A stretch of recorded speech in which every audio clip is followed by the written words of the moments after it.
Although for centuries, 1 century means 100 years, centuries mean 2300 साल. Preparations derived from living. Preparation means कुछ ऐसा वो बनाते थे. Derived means जो उनको मिलता था. From living. अब यहाँ पर सबसे इजी तरीका है कि आपने देखना है लिविंग के साथ कौन कौन से वर्ड्स जाते हैं, मतलब कौन सी कोलोकेशन जा रही है लिविंग के साथ. Dash were applied to wounds. Wounds mean जख्म.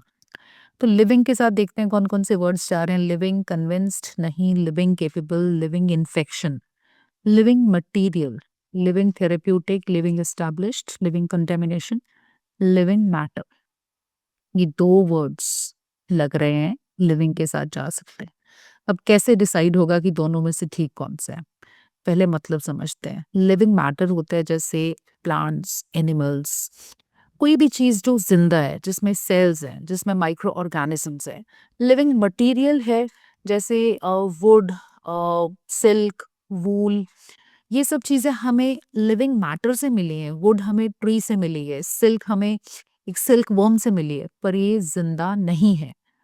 तो they used to have preparations derived from living dash were applied to woods. अब अगर हम लिविंग मटेरियल करते हैं तो इसका मतलब उनकी प्रेपरेशन होती थी वुड से, सिल्क से, वूल से. तो लिविंग मैटर अगर हम यूज करते हैं तो इसका मतलब उनकी प्रेपरेशन में कुछ माइक्रो ऑर्गेनिजम्स होते थे. तो अब आपको समझ आ चुका होगा, लिविंग मटेरियल नहीं, living matter. Living matter were applied to wounds to destroy dash. अब डिस्ट्रॉय वर्ड है तो इसका मतलब कुछ नेगेटिव ही आएगा.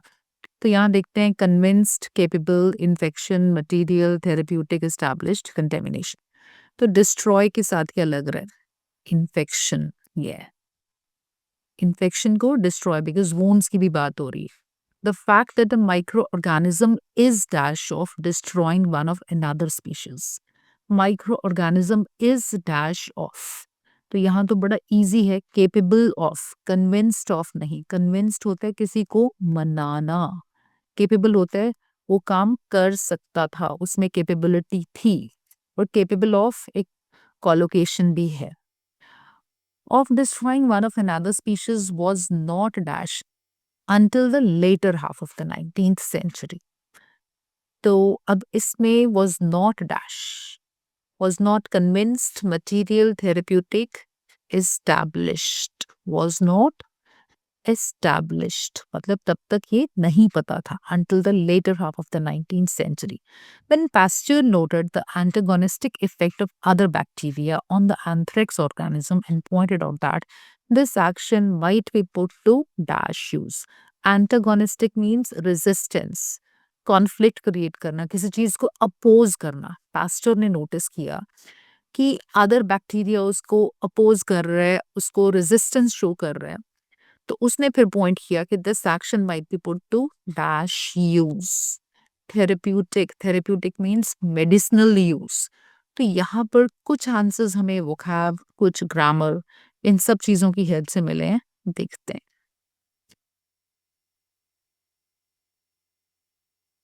Technology and flexible work have had a significant.